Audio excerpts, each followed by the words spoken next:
And welcome back to Libertarian Counterpoint. I am your host, James Just, and with me today is Mr. Richard Fields and Mr. John Cameron. Thank you for joining me today, gentlemen. It's Thanks on, for thanks for having us. It's good to be on. especially on my late putting together of the show. I actually appreciate you guys' patience. Speaking of patience, Mr. Fields, you have another report from the fields for us, so we're just going to jump right into you for the day. Sure. Yeah, Richard Fields here with this week's report from the fields. The Trump administration's Department of Justice has indicted the Southern Poverty Law Center, SPLC, on 11 counts of bank fraud, money laundering, and wire fraud. We've learned that Trump, like Biden before him, has weaponized the DOJ, so we do need to take this news with at least a half a grain of salt. Still, the charges seem a little too specific to be just made up. Specifically, the SPLC is charged with creating phony shell companies with no real businesses, like Rare Books Warehouse and Fox Photography. They allegedly set up bank accounts for those so-called businesses and transferred money to them. From those business bank accounts, alleged payments were made to individuals in various hate groups like the KKK, the National Socialist Party of America, and Aryan nations. All very interesting because the SPLC supposedly sued the KKK into bankruptcy back in the 1980s. And Aryan nations and the National Socialist Party of America reportedly no longer exist, according to my AI research of legacy media. Nonetheless, the SPLC's defense of the money changing hands is interesting. They don't deny funding people in hate groups. They claim they were just actually paying informants from the hate community. Maybe, but without hate groups to use for fundraising, their ability to raise money from donors might be just a little less. It's also informative to peruse their website and take a look at all the people who have earned SPLC's hate label. Tucker Carlson, Dennis Prager, Matt Walsh, Michael Flynn, Larry Platt of the Gun Owners of America, Charles Murray, the editor of the Bell Curve, and Bo Gritz, supposedly the inspiration for Rambo. There are 250 plus people and organizations listed as haters. Most of them have rightly earned the label. I don't like them either, but they still have free speech rights. And for a lot of them, the only thing that qualifies them for the hate label is being too conservative or libertarian. See the aforementioned list. Tellingly, there are literally no progressive, socialist, or communist organizations on their extensive list. You know, the kind of organizations that yearn to control government so they can make everyone do their bidding, would-be tyrants. You think that an entity set up as a nonprofit charity that allegedly engages in shenanigans like funding the people and groups they supposedly hate to the tune of about $3 million might have credibility problems. But a quick perusal of Charity Navigator, the organization that rates nonprofits, they still give the SPLC a nearly perfect 98% four-star rating. Go figure. I'm Richard Fields, and that's this week's report from the fields. See you again next week. Thank you, Richard. That is an interesting development, right? With the SPLC. We've all known that they've kind of rigged the game for a long time, right? We'll call it rigging the game. And the consequences of that.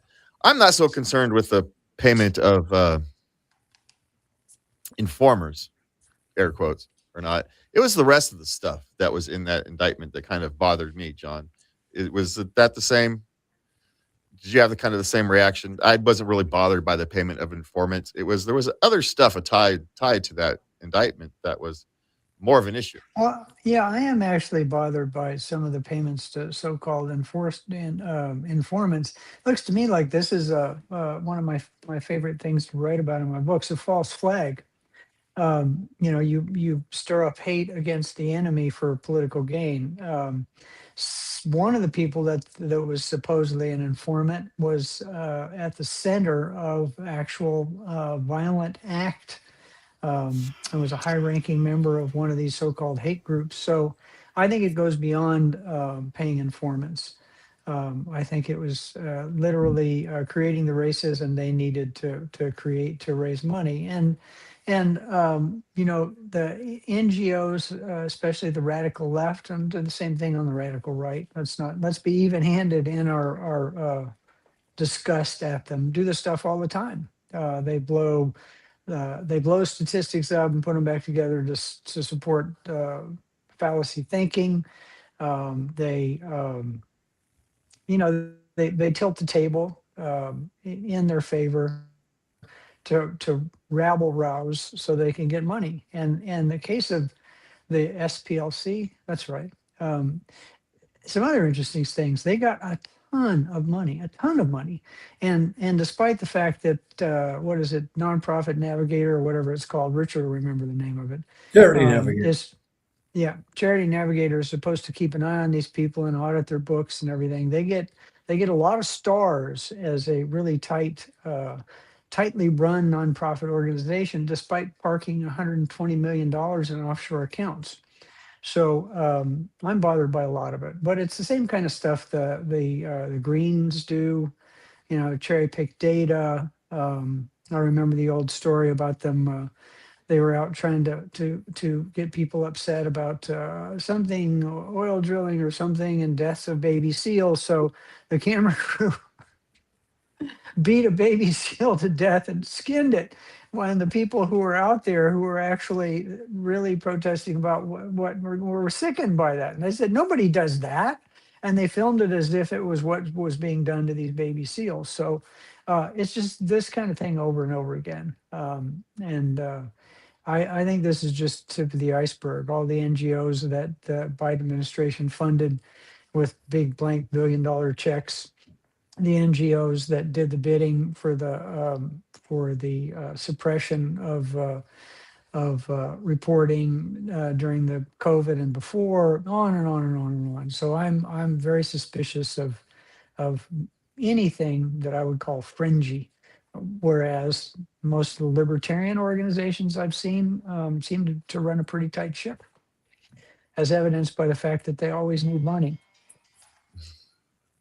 Well, you know, I was concerned that they created these organizations to kind of hide the payments, right? To direct the payments, to hide the payments. That's more disturbing to me because they know they're doing something wrong, right? Right, Richard? That seems to Well, be yeah, the right. But not only that, it's that's why bank fraud, that's why wire fraud. Those are on the face of them, on the face of it, illegal acts.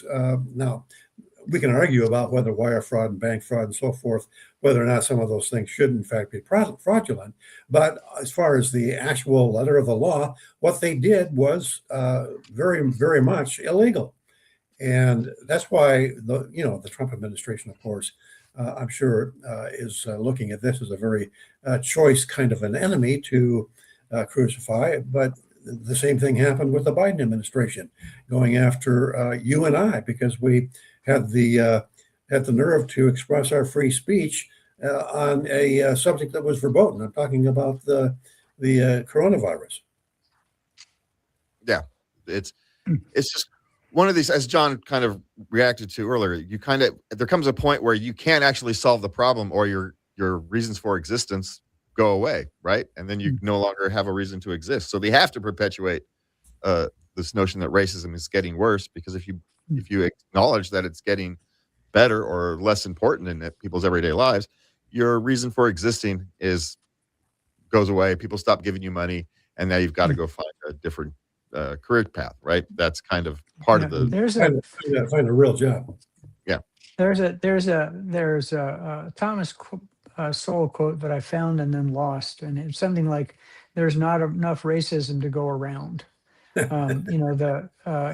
a misquote, but racism's like ketchup. You can put it on anything, and it's one of those buzzwords that people on the left use. I don't know what people on the right use. Immigrant, I don't know what it is, but it's true. I mean, especially if you look at people of let's say in their 20s and 30s, most of them don't even see race. They don't even see it. The incidence of real, from what I can understand, and again, I didn't do a big search, the incidence of racist acts, especially in this country, have dropped no matter how you define them.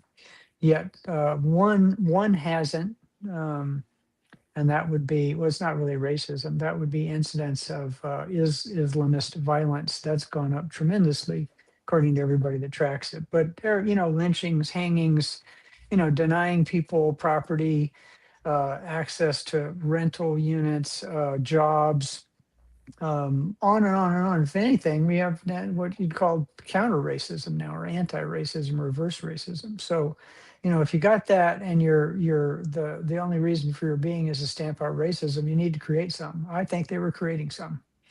That's my opinion. Yeah. Yeah, or at least amplifying it so it looks like it's being created, right? Yep. Yeah, the same thing happens with homelessness. As long as you have homelessness, there's room for massive spending in California in particular, Yeah. massive spending on building tiny homes that cost an exorbitant amount of money, and for some reason or another, we still have people living on the streets in tent cities in San Francisco and Los Angeles and elsewhere. Well, and that's all in the same vein, and I actually put that in my email, that $34 billion is spent by the state of California alone on homelessness, and it's gone up. That doesn't count what the counties and cities and nonprofits and everybody else have. And the analogy I used, and one of my relatives said, "Oh, that's a movie." I said, basically what California is doing is the same thing they used to do in India, which is blinding people and putting them on a corner with a begging bowl. And he said, "Oh, that's just a movie." I said, "No, not a movie." And that's what we're doing. We're making these people live wretched, horrible lives, when the solution to a lot of their problems could have been accomplished with a few $1 billion.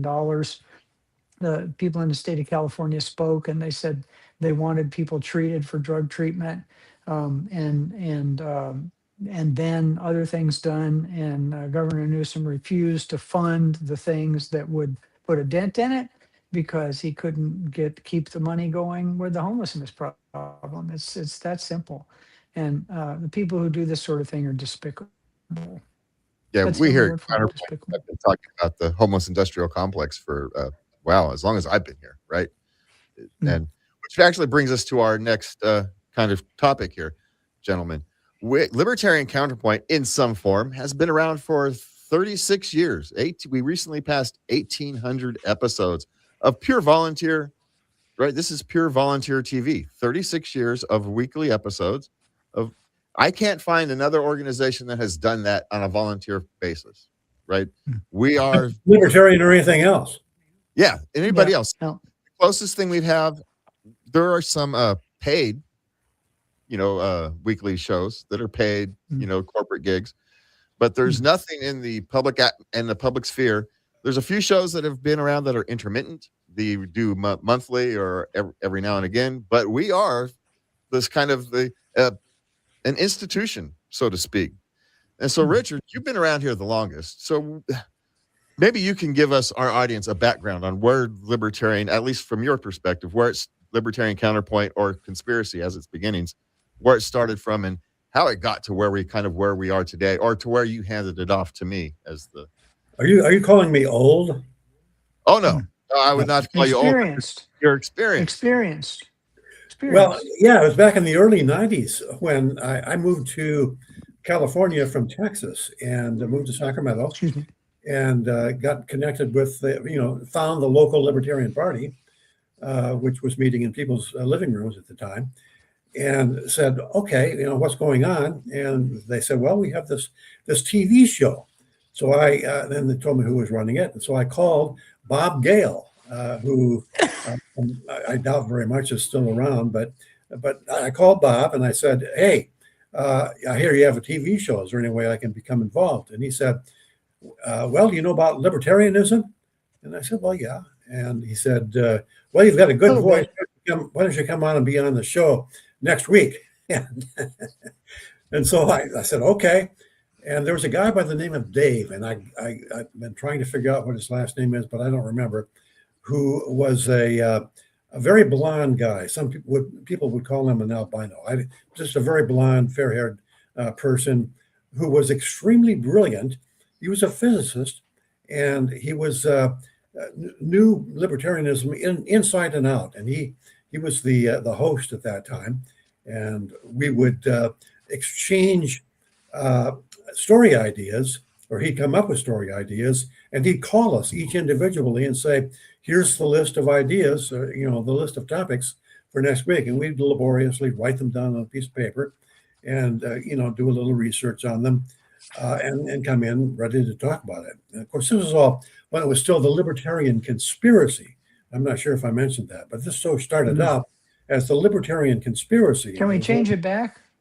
Can we change it back? Only in the middle 90s that somebody got the bright idea that we should call it Libertarian Counterpoint, and that's what we've been ever since.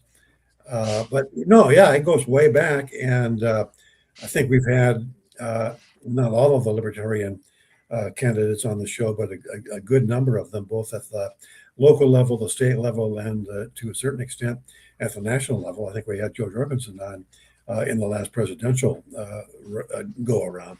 So we've been around for a while. We've been, I think, remarkably consistently libertarian in our outlook, and we have never shied away from calling it as we see it, on the follies of what Democrats and Republicans do, on the follies of what the basic idea that there's a horseshoe theory of politics. The left and the right meet at each end.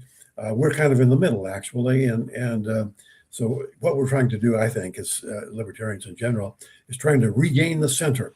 Got a long ways to go, though, because right now the political system is very polarized between statists on the right and statists on the left. Yeah, John. So how long have you been as part of the panelists, John? Ever since I talked him into it. He tried to talk me into it for a long time, but I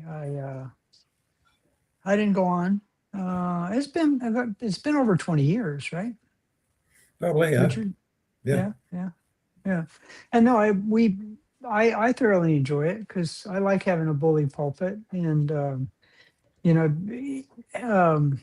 I think Richard's I would quantify maybe well, I don't know what the problem with libertarians is putting a label on them other than libertarian. All of us, I believe that government's a scam, flat out, and that there is nothing that the private sector can't do better than putting some people in an office and giving them power to provide a service to people. And that's what government, it shouldn't say .gov, it should say .serve. Somehow the servants have become the masters. And that's what libertarianism is all about, to return power to the people, to take it away from all these unelected bureaucrats and these power mad politicians who have no interest in providing service to the public at all. They simply want power so they can help out their friends. And it's been that way for a long time. And the nice thing about libertarians is that the fact of today that was the conspiracy of yesterday was pointed out before it happened by the libertarians before that. So, and this has happened over and over and over and over again. We've called it on COVID. I think we actually talked about something like this happening to shut down the world before COVID happened. We talked about the rise of the green power, the lunacy of trying to legislate how people get their power and all this stuff. We talked about it many times before it happened. We labeled it as nonsense when it happened, and it's only just now that the rest of the world is catching up to what they should have been listening to us a long time ago. So that's pleasing, just from being kind of smug about things. That's pleasing. Yeah, but it's our job to provide an alternate viewpoint to government doing stuff, and I enjoy it, thoroughly enjoy it. Yeah, we are right. I think there's a graph. Go ahead. Oh, go ahead. We were right on high-speed rail. We were right on California's government, health care. We were kind of right on everything that California does, and nationally as well. So this is kind of we kind of wish that more people would listen to us, right, Richard? That's kind of the... Yeah, no, I mean, to John's point, there's a graph that floats around the internet, which I see from time to time, in various places, particularly financial sites. It shows the amount of inflation in various industries. Leading the amount of inflation are education, healthcare, and other government subsidized or government controlled or quasi government monopoly businesses. Let's call it business for the lack of a better word. And the kinds of businesses that have the least regulation, like I don't know, TVs, the internet, computers, technology, and as a broad scope, they have the least amount of inflation, and in many cases, probably most cases, actual deflation. Deflation. They've gone down in price over the last however many years. So the argument about government apologists is always, or is usually, when it comes to economics at least, is market failure. Well, the market failure is when government gets involved in something. That's what causes failure. We don't have a failure in the healthcare system. We have a failure because behind every doctor, there's a half a dozen or a dozen pencil pushers to fill out all the forms to make the Medicare payments and the Medicaid payments and the insurance payments. We have a problem with way too much bureaucracy telling us what we can't do. And it's getting worse. Now there's talk about stopping AI. Maine just had a bill passed, luckily vetoed by the governor, that would have made it illegal to put an AI data center in Maine. This is probably the greatest thing since the internet in terms of technology and in terms of being able to move the human species forwards. Yeah, maybe Musk going to Mars would be up there, but again, it's we're looking at the bureaucrats and the NIMBYs saying you can't do that.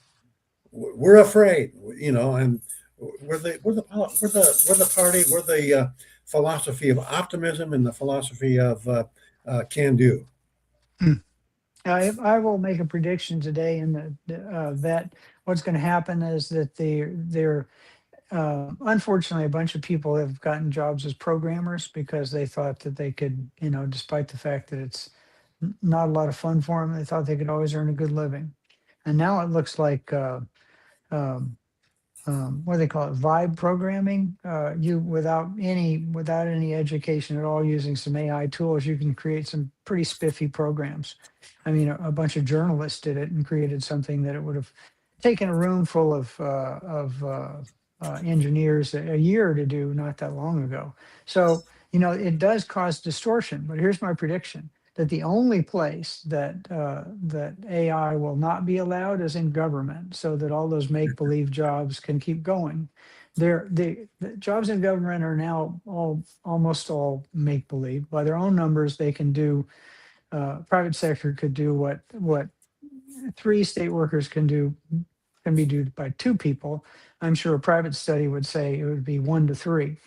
And they're basically just, again, make-believe jobs. So all of those jobs, except for customer-facing jobs, which they're terrible at and never seem to do, can be replaced by AI. But it will There's somehow. one exception to that.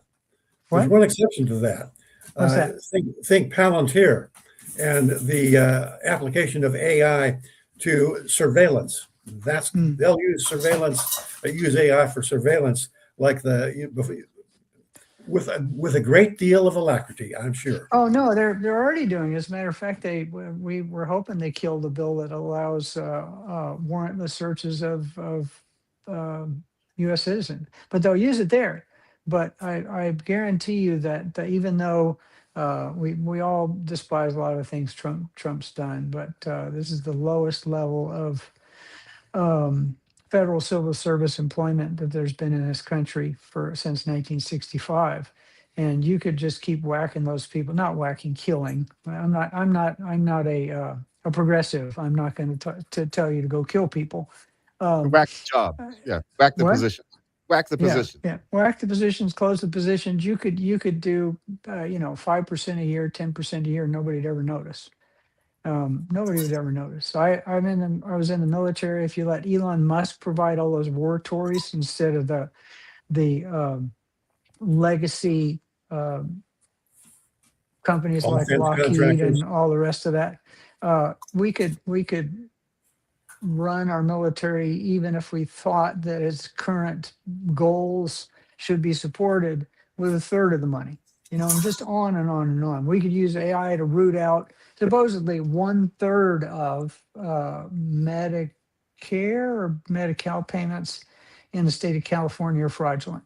I mean, just on and on and on and on. So, we might be able to balance the budget with it, but it's not going to happen because they got to protect the jobs and the votes and the political donation. But everywhere else is going to turn the world upside down. And I'm done talking now. Well, AI is I an doubt that. interesting You question. doubt that? Yeah. Me too. A bunch of Luddites, kind of. I figured the anti-AI crowd, there seemed like a bunch of Luddites. Every time we have this major shift in technology, sure, things change, but jobs don't go down; they just change. And it is funny that, John, you mentioned a while back that a lot of people programmed to be engineers, computer programmers. Well, what was it, 20 years ago, 25 years ago? The government said, hey, y'all need to become network engineers, just in time for the network engineers to be turned over to computer programs.